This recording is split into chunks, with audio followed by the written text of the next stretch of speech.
Most men wait until the approach feels right. It never does. That hesitation you mistake for preparation, the internal debate about timing, about whether she seems open, about what you'll say if she reacts poorly, is exactly what guarantees the interaction collapses before it begins.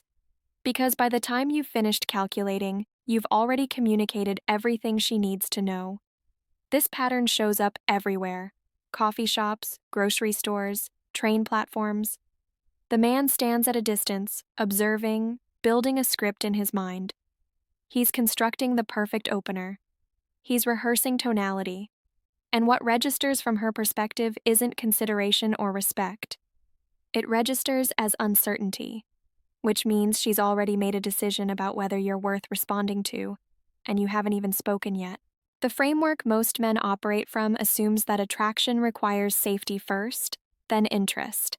That if you approach correctly, with the right words and the right energy, she'll gradually warm up. That's backward. The sequence that actually occurs is she evaluates threat level in the first 3 seconds, then decides whether to engage. Everything after that is her either confirming or overriding that initial read. Notice what this eliminates. It eliminates the concept of working up to it. Because the moment she sees you considering whether to approach, the interaction has already started. You just weren't participating. So when men ask what the correct opener is, they're solving the wrong problem. The opener doesn't matter nearly as much as what happened in the 5 seconds before you spoke. Posture, eye contact, the lack of apology in your movement, that's what determines whether she interprets the approach as normal or intrusive. This is where most advice gets it wrong. It focuses on scripts, on lines, on what to say when she gives a specific response. All of that assumes the problem is verbal. It isn't. The problem is that most men approach interactions like they're asking permission to exist in her space. They communicate deference before they've communicated intent. And deference in this context doesn't read as politeness. It reads as low status. I'll explain why that matters in a moment. But first, notice what typically happens after the initial approach. Let's say you've managed to start a conversation. You've opened with something situational, something about the environment, her coffee order, the book she's reading. She responds. Short answer, polite but minimal. Most men interpret this as resistance, as if she's withholding engagement until you prove yourself worthy. That's not what's happening. She's still evaluating. And the mistake men make here is trying to win her over through effort. They ask follow-up questions. They offer information about themselves. They try to demonstrate value through conversation. This is the exact moment where interest begins to retract, because what you're communicating through that effort isn't confidence. It's need. You're signaling that her approval matters more than your own assessment of the interaction. And once she detects that imbalance, the frame shifts. You're no longer two people exploring whether there's mutual interest. You're someone seeking validation from someone who hasn't decided whether to grant it. Here's what changes the dynamic. Asking questions that don't allow for simple answers. Not because you're trying to trap her into engaging, but because you're genuinely filtering whether she's interesting. The difference is internal, but it shows up externally. If you ask about her coffee and she gives a one-word response, you don't pivot to another topic to keep things moving.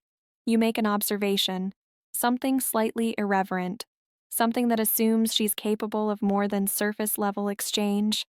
If she matches it, you continue. If she doesn't, you exit without resentment. This is the piece most men resist. They treat every approach as if it has to convert, as if walking away from a lukewarm interaction represents failure. It doesn't. It represents filtering. And filtering is what creates the conditions for actual attraction to develop, because it signals that your attention isn't available by default. Now, let's talk about what happens when the interaction does continue. She's engaged.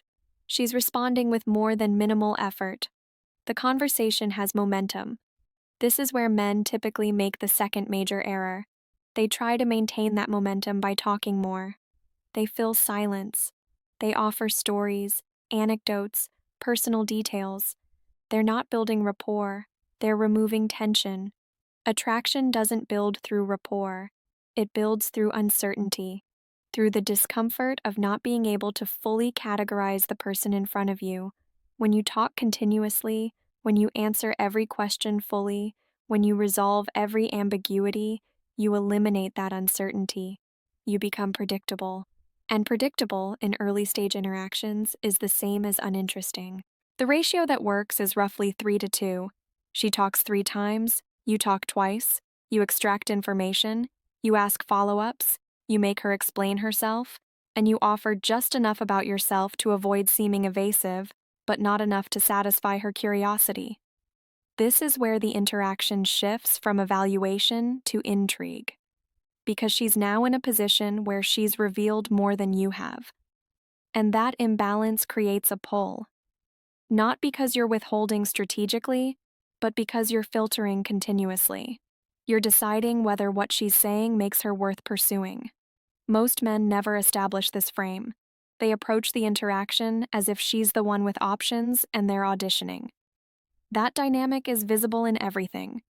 In how they laugh too quickly at things that aren't funny, in how they agree too readily, in how they allow the conversation to drift into topics that don't interest them, just to keep her engaged.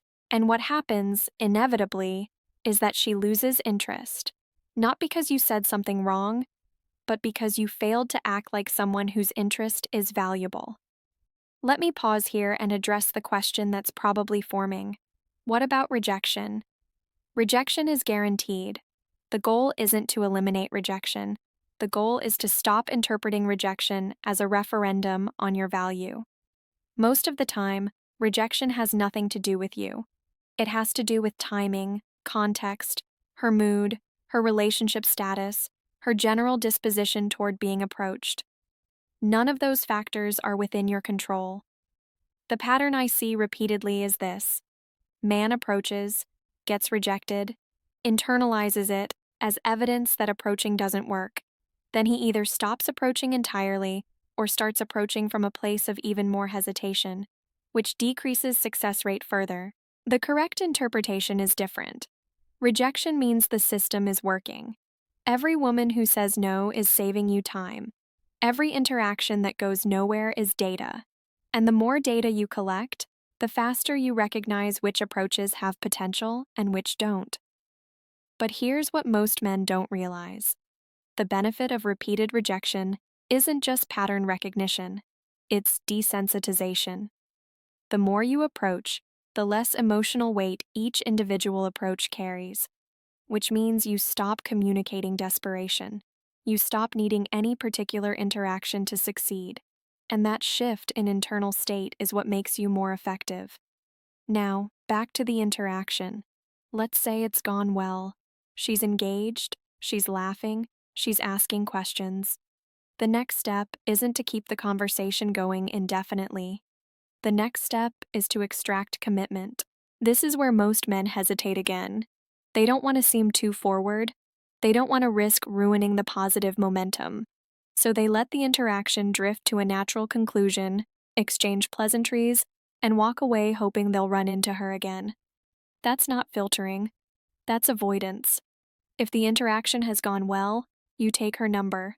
You don't ask if she'd be open to continuing the conversation sometime. You don't propose a vague future meetup. You say, "I'm taking your number. We'll get coffee this week. You tell me when works." The frame here matters. You're not requesting permission. You're stating intent. And the reason that works isn't because it's aggressive. It's because it eliminates ambiguity. She knows exactly what you want. She knows you're not trying to be her friend. She knows that saying yes means she's agreeing to explore whether there's mutual attraction. Most women prefer that clarity, not because they want to be told what to do, but because it removes the cognitive burden of interpreting your intent. The decision is binary, yes or no. If she says yes, you take the number and leave. You don't extend the conversation.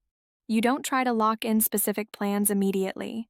You let the interaction end on a high note, with unresolved tension still intact. If she says no, you accept it without defensiveness. No attempt to soften the rejection by downplaying your interest. You nod, make a slightly irreverent comment about her loss, and exit. That last part is critical. The way you handle rejection signals whether your confidence is real or performed. If you react with bitterness, it confirms that your entire approach was contingent on her validation. If you react with indifference, it reinforces that you're filtering.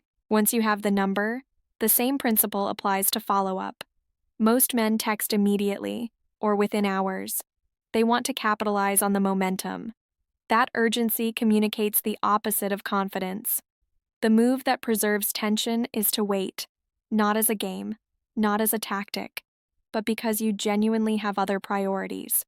You text 2 days later, short message, direct, suggesting a specific plan, not asking what she's doing or whether she'd like to hang out.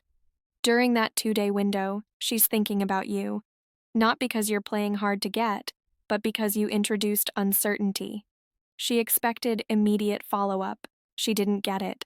And that gap forces her to reassess whether she read the interaction correctly.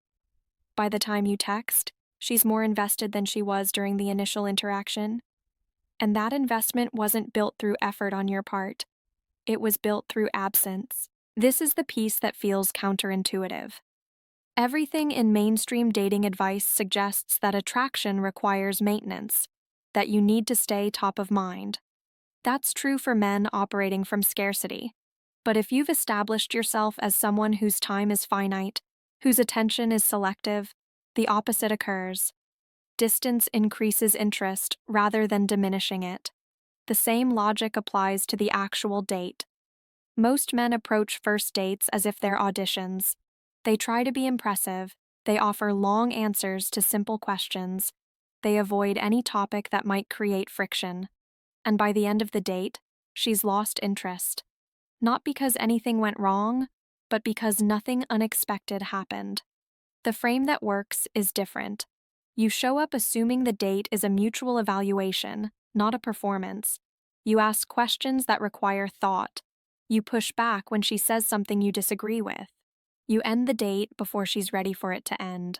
That last part is especially important. Most men let dates run until natural exhaustion, until the conversation starts to lag. That ending drains all remaining tension from the interaction. If you end it while things are still high energy, while she's still engaged, you leave her wanting more, and that wanting is what drives her to agree to a second date. None of this is manipulation, it's frame control. It's operating from the assumption that your time and attention are the resource being negotiated, not hers.